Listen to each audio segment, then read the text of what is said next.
What is up, guys? It is What up, peoples? it is How you doing? Dookie and G from I told you I'd make it. Team Hybrid BMX. A little late, but I told you. So I'm just a little bit proud today. I mean, I know he didn't play in the game, but Gronk all day. Patriots won tonight. Respect, Patriots, Tom Brady, you rock. Hey, and mad respect to the Atlanta Falcons as well. They did a killer job, Atlanta. That was insane. Good game. Insane. Never seen a game like that in any Super Bowl I've ever seen. That was ever. Insane. So anyways, guys, so back to the topic that be, G, what do we have tonight for him? Well,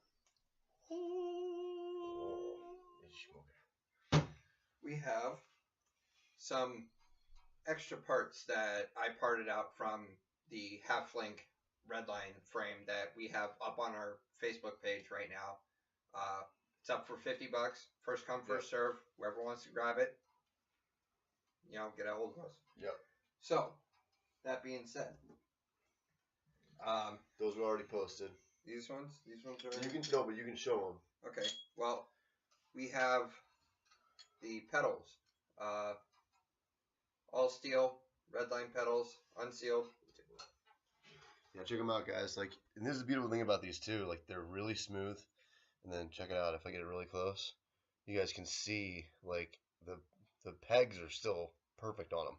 They were never used. The pegs are not worn on them. They still got. They still got the Redline logo on them. They're still. Yeah, which I'm literally surprised about. So, and I think I put these up there for. I think I put them up there for 30. 30 or best offer. I put 20 or 30 or best offer on those. So there's those guys. Here, guys. There's one that I want to really get done and get out of the way. This is a Shadow Conspiracy Krogora, and it's in anodized red, which doesn't go with my colorway. So I'm gonna be looking to get rid of it pretty soon here. I might use it for a month, but after that, I will probably just go ahead and sell it. The teeth are in really good shape. The design on it is perfect. There's really nothing wrong with it at all. So it's a good part, and I'll probably sell it for I don't know. Again, $20, $20 or best offer, which you can't buy one of these brand new for under 50. So next we have you get this one? Yeah, the seat's up there. I'm pretty sure. If not, either way, all the parts need to be shown anyway, and I'll post them if not. If these aren't posted, guys, they'll be posted within the week. So, the Redline seat, very soft, very cushy. Kind of hard on the ass, but it's still good. Redline logo still on there. It's got a couple of small tears in it, guys. Let's see. And I don't think I got it on a video for this or not. Right there, a little tear. But speaking of the tears, guys, I talked about it. Here, let me see real quick. In a separate video that I didn't get to release, I was explaining this. I can make you guys custom seats. If you come to me and you have a seat that's similar to the old school style like this, I can easily take this guy apart, and whatever fabric you guys want, whatever kind of camo, you want a bandana seat, you want whatever, you can come up with that's fabric, and that can be either embellished or it can be screen printed. I can do the seat for it, and we might this might be something we might want to look into, G. Definitely. Look into these seat companies and see if we can't find a cheap generic seat company that just sends us the seats with just the foam. And start doing our own hybrid seats. Well, honestly, it's really not that difficult. Yeah, it's super easy, guys. I mean, I've done it before. I've done it, not for any of mine, but I've done it for other people. I did it for my bike. I had a Primo hemorrhoid seat from back in the day, and it was the original, like this, leather vinyl, and it tore. So I took it off, pulled all the staples, and then I did the fabric in camo. I had a pair of old camo shorts I didn't wear anymore, and I cut a piece of fabric for it, molded it after I laid down adhesive glue, and then just took a staple gun and stapled the back of it again. So, I mean, it's really easy to do, guys. Like, maybe we'll even do like a how-to video of how to do that, and then also release our own signature seats. I think that would be really cool. I think that'd be awesome. If our own signature seats would be dope. I'd really like to have like a purple, like crushed seat would be like crushed velvet. This is bothering me because I'm sorry. I got. Oh, yeah, that's fine. Yeah, absolutely. Let's get you guys a little bit closer. That's Yeah, fine. there you go. Oh, and I don't know if you guys heard it in the other video. I'm going to mention it again. I'm sure Dookie's really excited about this, but we're finally actually legit on YouTube. Like, we're actual YouTubers now. It's not one of those things where like they think we're robots. So we can do really long videos if we want to. Which will be great. Duke, I wanted to bring this up to you. We still have to tell Robbie too. So this is something that I've been scheduling and planning. Guys, I think we're gonna try to have a takeover Changa Day for Team Hybrid BMX come in March. I think is what we're going to aim for. We're going to aim for March being a takeover Changa Day for Team Hybrid BMX. So if you're Cleveland local or even close to that, get a hold of us. Or if you're even an Erie local and you want to go ride, get a hold of us for the day. I'll load up my truck with as many bikes as will fit in my truck, and we'll take a carpool up there, and we're going to take over Changa for one day. And if you guys don't know where that is, it's in one of the subdivisions, like sub-cities of Cleveland. I think it's in what's the exact neighborhood? Brook Park. Yeah. It's in Brook Park, Cleveland, Ohio. So yeah, guys, we're probably gonna aim for March. I'll give you guys an exact date line as to when we're gonna do that, but keep it in the calendar. Keep a plan on it. We'll actually make an actual date. That way everybody's ready to go. We're all planned, and our wives know what we're doing. And I'm sure Robbie's fiance would appreciate knowing when he's leaving. Seeing as he's got a newborn. Yeah. So guys, that's kind of what we're looking at right now. So the whole hybrid team will definitely be there. And then we're hoping that you guys will come out too, and we'll do it similar to like a car show invasion, where you just show up and we all pay in, we all go ride for the day, and just have a bunch of crazy awesomeness and fun. And the other thing that'll be really cool is you guys, if you do show up, you get to be part of the action. We're gonna film all day long, so you guys will be, whatever tricks you do or whatever will end up on this channel. You know what I mean? I will post as much as I can here on this channel. Yep. So that'll be really cool. That would be really, really cool. I'm excited to see what other writers do nowadays too. And I mean, I'm not gonna what kind of new stuff's moving about the sport. I mean, come on, guys. Like, you gotta be honest. I mean, Duke and I kind of took a hiatus. So did Rob.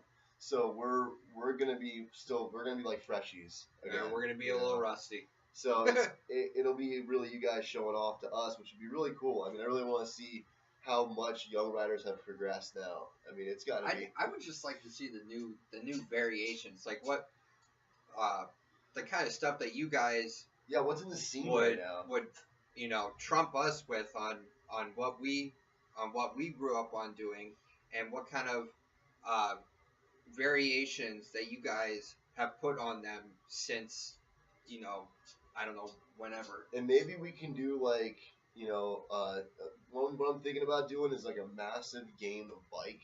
Like if we can do it while we're at Changa, do a massive game of bike, and do a. We could film the whole thing. And do a used BMX bike giveaway, a full complete used bike. That'd be dope. I think we can pull that off, guys. I think we can pull that off on this channel. I think we can do that. Absolutely. So, but. We're getting pumped, but we need to know that you guys are going to be there, because otherwise it's going to be kind of silly. We're going to show up to a park with a used bike, and we'll just play. Honestly, if you guys don't show up, we're just going to play for dibs. I'm going to find the coolest used BMX bike, and me, Robbie, and Dookie are going to go in on it. And if nobody else shows for it, we're going to take it. And either A, we'll sell it for parts on here, or B, we'll just keep it for ourselves. So, it's up to you guys to either A, show up at the park, or B, at least comment on here and say, well, we really can't show up at the park because we live here, and maybe we can give the giveaway after going to Brook Park. And that's why we say we need you guys to comment, like, share, subscribe. Comment, like, share, do something. It's not that we don't, it's not that we're trying to, like, force you guys to give us views. We want to do awesome stuff with you guys. We want to do some really fun, cool stuff, and we can't do that without knowing you're there. We know you like it. You like it. You like it. We like it. We like it. You know. But we're always gonna like it. So whether you guys show up or not, we're still gonna do this. So. Exactly. Either way. So why don't you show them the forks, G? The Okay. 990 forks. All right. These are the Redline forks that came off of the Halflink. The bearings are still good. The cups are still good. A little wear and tear, but not much. Spacers are still good. Yeah. The 990s, you can see they look like. And for those of you who don't know what 990s are, because I know they're not a huge big thing anymore in the BMX world, but 990s, and Duke's gonna show them to you here a little bit closer up. If you know what the 990s are on the back of your bike, it's no different, but it's on the front. Except these the 990s on the back of your bike would end up like this, or like this. Normally this way is racing, and that's like freestyle. This is freestyle. Yeah. So, but you guys have seen that because you see the back of your bike, the U brakes, right? So back in the day, you see this little hole in the middle? That little hole is where they used to put a single spring brake in.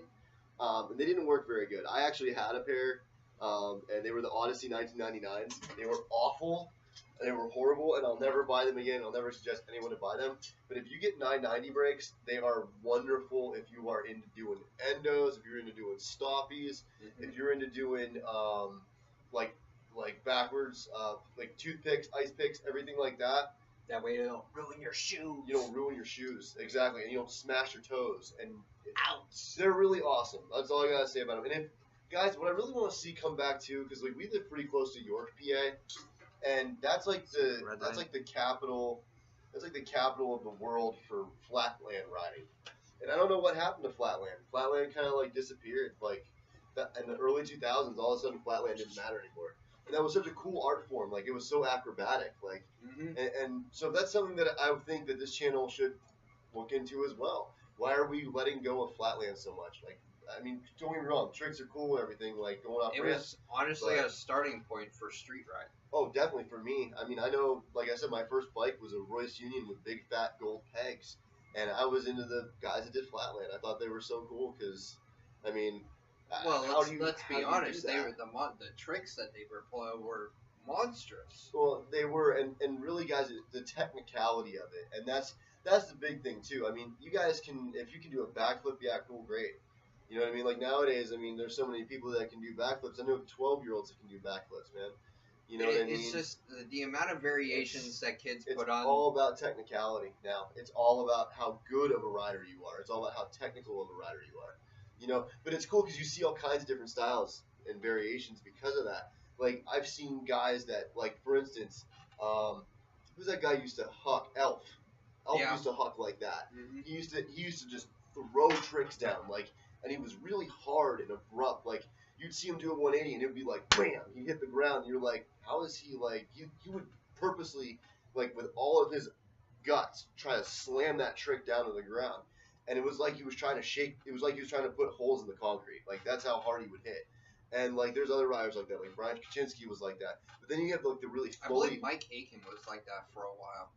But Aiken had that more, and so did Chris Doyle. They had that from dirt riding. They had that really flowy style. You know what I mean? Well, I know for Chris Doyle, I know Mike Cisney had that for flowy, quite a while. Well, a lot of the guys from Square One had that really flowy style because they were so used to riding dirt, and they grew up a lot of them grew up racers, and so when you have that transitionary period where you're like racing all the time, racing is all about rhythm.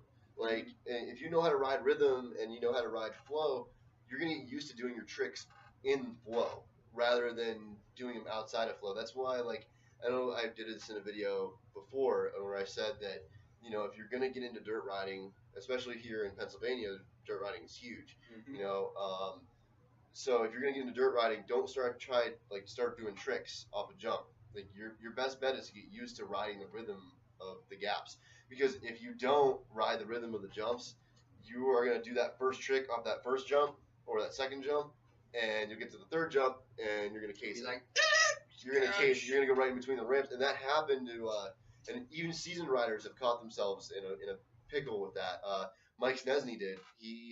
Oh yeah. He folded like a friggin' accordion. He was riding the Big Six at Bucks Trails here in Erie, and the Big Six was this beautiful six set of dirt jumps. It's a shame. And they were like 5 to 6 foot tall, and they were beautiful. And he was, I think he was about halfway through, if I remember right. And I don't remember what he was trying to do, but he felt the need to throw the bike. He tossed the bike. He knew he was going to case it. He tossed the bike, and his legs went up above him, and he fell right in between those ramps, and he folded like a freaking accordion, just slap, and it broke his back. He broke like 3 vertebrae in his back.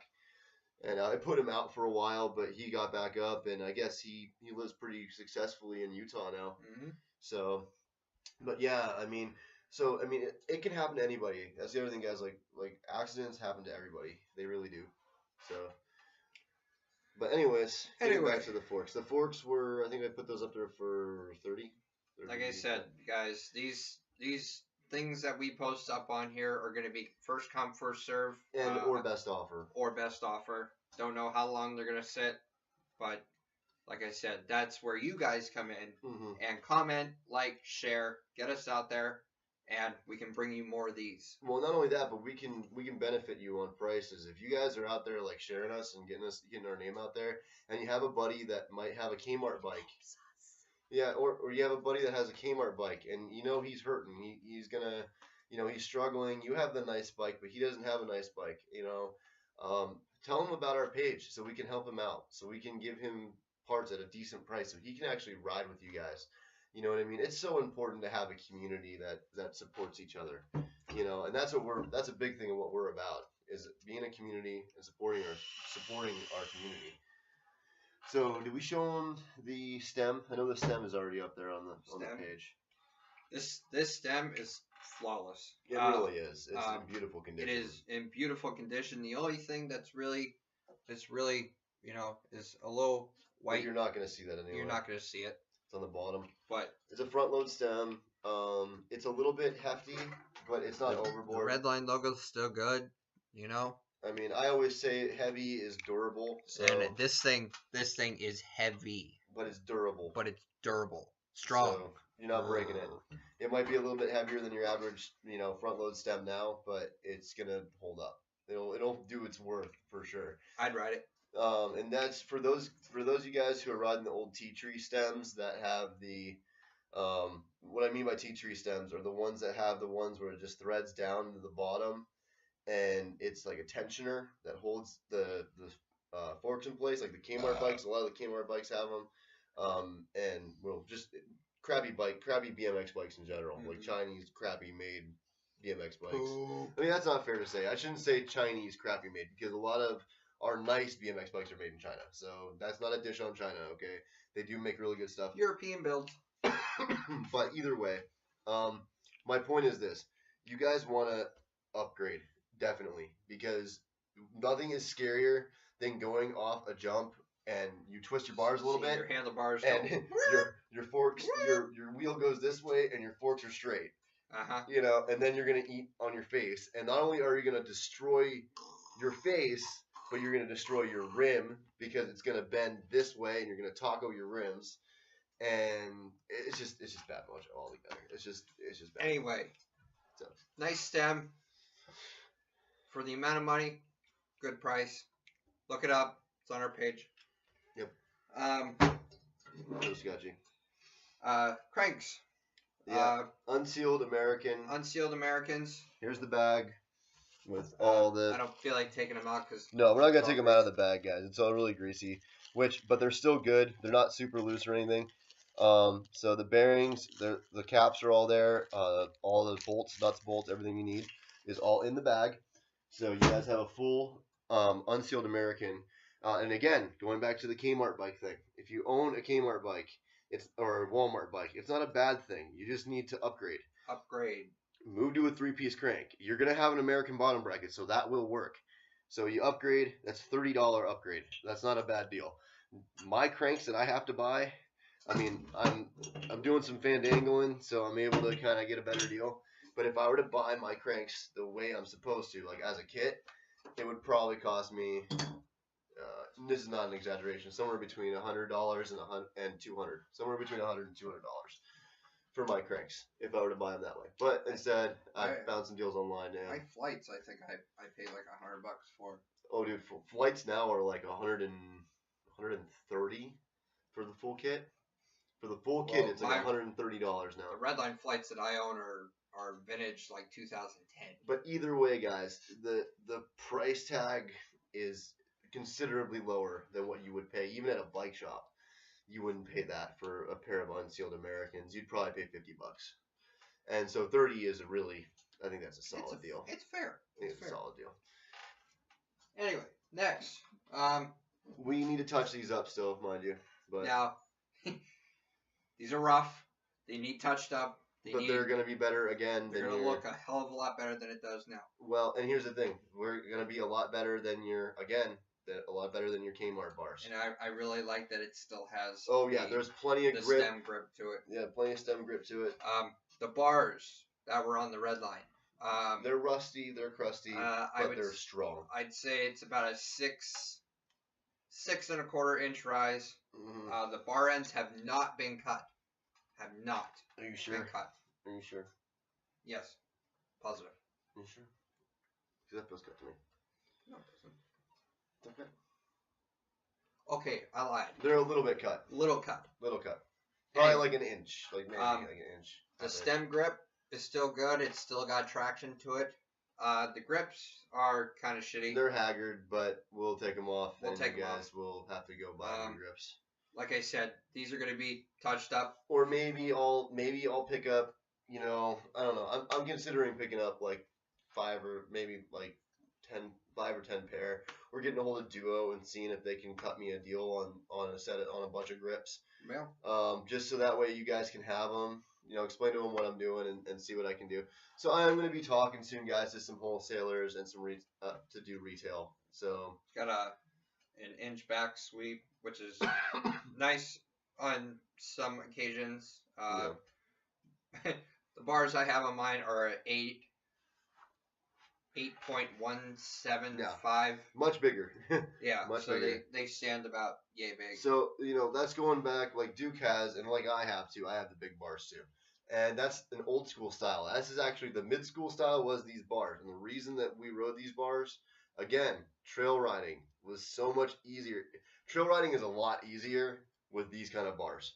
And racing is a lot easier with smaller bars. Well, Any racing bike you see has small bars, and there's a reason for the small bars. The reason you have smaller bars is because when you're in the air, it gives you a lot more control.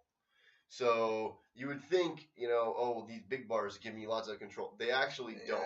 They give you more flow rather than they give you control. True, and the other thing is like with freestyle riders for doing tail whips and doing the tricks, the way physics, guys. When you have bigger bars, you're able to take your momentum and throw it a lot more with a bigger pair of bars, whereas these hold you closer and tight to your body, so it's a lot harder to do. So these bars would be a lot harder to do like tail whips and stuff like that with. Oh yeah. Substantially harder. But that might not always be a bad thing, guys, because if you start with something like this, and then you move up into the big bars, you're going to do your tricks like 10 times better. Yeah. When you move into the big bars, because it'll be so much. I know more. I did when I moved up to the bigger bars. Yeah, it's a lot more comfortable. It's a lot more easier to huck with big bars. But that's an idea there. I think the bars, what, dude? $10? Yeah, we'll throw out $10. We'll fix it. And that's crazy, guys. I mean, I'm sorry, but you can't get a pair of bars for under 60 right now. $50, $60. You can't get a pair of big bars for that price.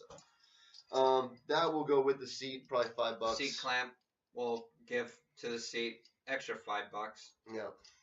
It's already chopped and everything. Like we said, if you wanted the seat refurbished, let us know. Yeah.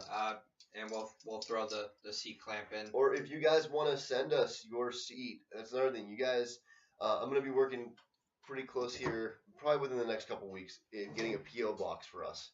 So that way you can send us mail, and send us your stuff. Send us your stickers. Send us designs for hybrid. I love that. I know my brother-in-law just came up with a couple that were really solid. They're really cool. I can't wait to post them up.